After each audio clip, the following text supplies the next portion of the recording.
प्रधानमंत्री नरेंद्र मोदी के गुजरात दौरे का आज दूसरा दिन था। पीएम आज गांधीनगर में थे। वहीं से उन्होंने पाकिस्तान को एक बार फिर उसकी औकात याद दिला दी। नई औकात इसीलिए क्योंकि अब पाकिस्तान की तरफ देखने का नजरिया हमने बदल लिया है। प्रधानमंत्री मोदी ने गुजरात की धरती से देश को एक बार फिर यह बताया कि हम पाकिस्तान पर आगे कैसा रुख रखेंगे।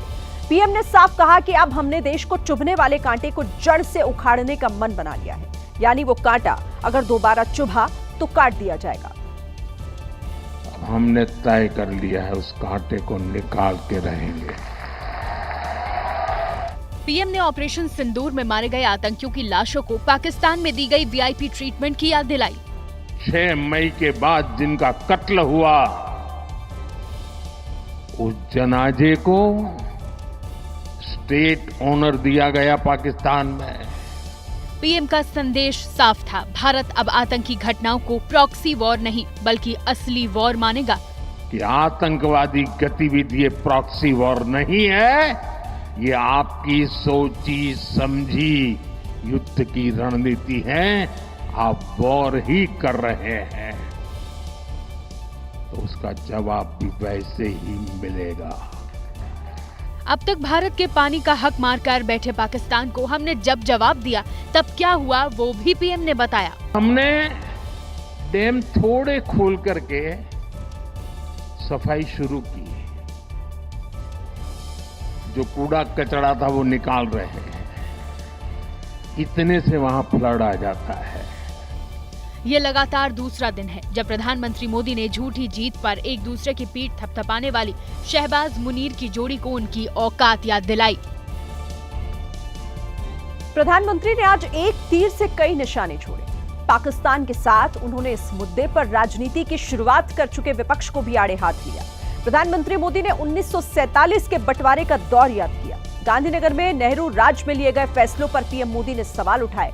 पाकिस्तान के कब्जे वाले कश्मीर को उस दौर में वापस लेने की सरदार पटेल की हुंकार को भी याद किया।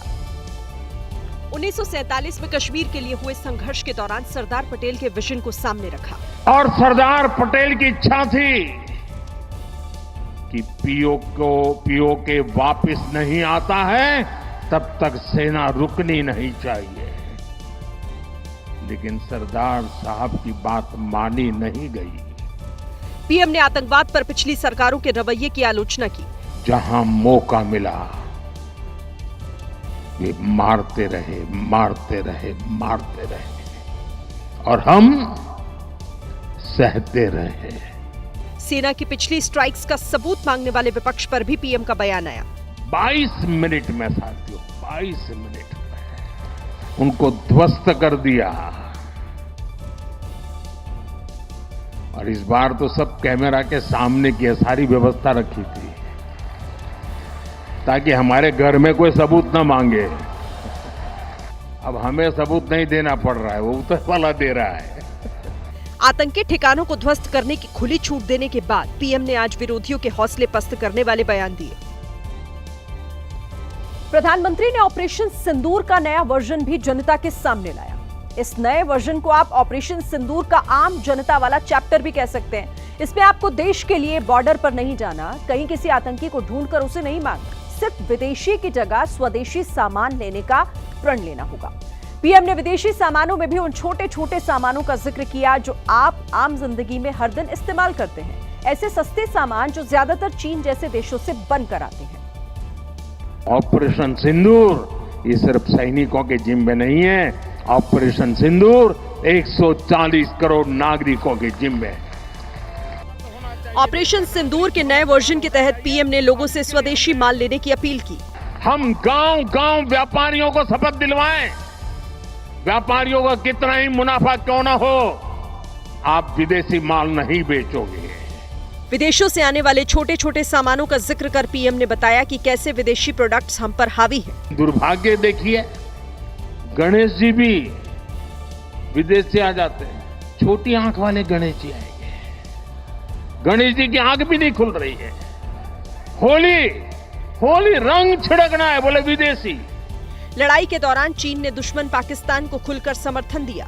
भारत के बाजार में छोटे छोटे प्रोडक्ट्स का बड़ा हिस्सा चीन से आता है। पीएम की अपील अब चीन के खिलाफ भारत के एक्शन के रूप में देखी जा रही है।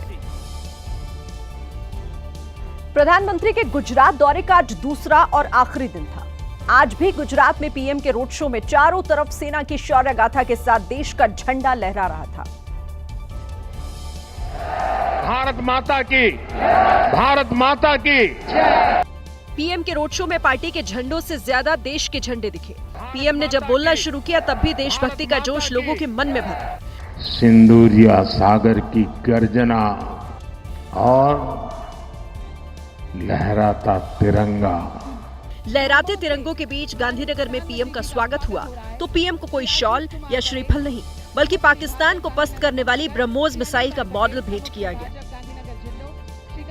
अपने गृह राज्य में लोगों से बात करते करते आज समय कब बीत गया ये पता ही नहीं लगा। आगे बढ़ेगा, मुझे मालूम है। मेरा भाषण शायद कितना लंबा हो गया होगा, पता नहीं क्या हुआ।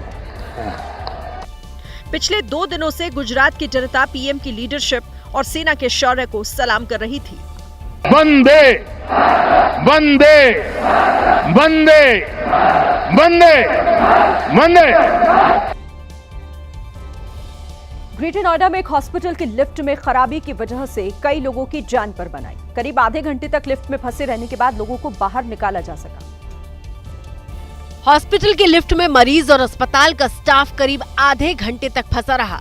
लोग लिफ्ट के अंदर से मदद की गुहार लगाते रहे। 16 लोग पिछले आधे घंटे से फंसे हुए हैं। ना तो इनका कोई इलेक्ट्रीशियन यहाँ पे है, बार बार 2 मिनट 3 मिनट ये लोग कर रहे हैं। बहुत लोग घबराए हुए हैं। लिफ्ट में बुजुर्ग, महिलाएं और बच्चे भी फंस गए। आसपास मैनेजमेंट और कोई सुरक्षा गार्ड भी मौजूद नहीं था। बहुत तेजी से गिरी है, अभी भी कोई इनका कोई जवाबदेही नहीं है कि कितना टाइम लगेगा कितना नहीं। पूरी लापरवाही यथार्थ हॉस्पिटल वाले लोग कर रहे हैं आधे घंटे से। आधे घंटे बाद प्रशासन सक्रिय हुआ और लिफ्ट में फंसे लोगों को बाहर निकाला गया। वीडियो में देख सकते हैं कि लिफ्ट को रोककर उसका दरवाजा खोला गया और लोगों को एक एक करके सुरक्षित बाहर निकाला।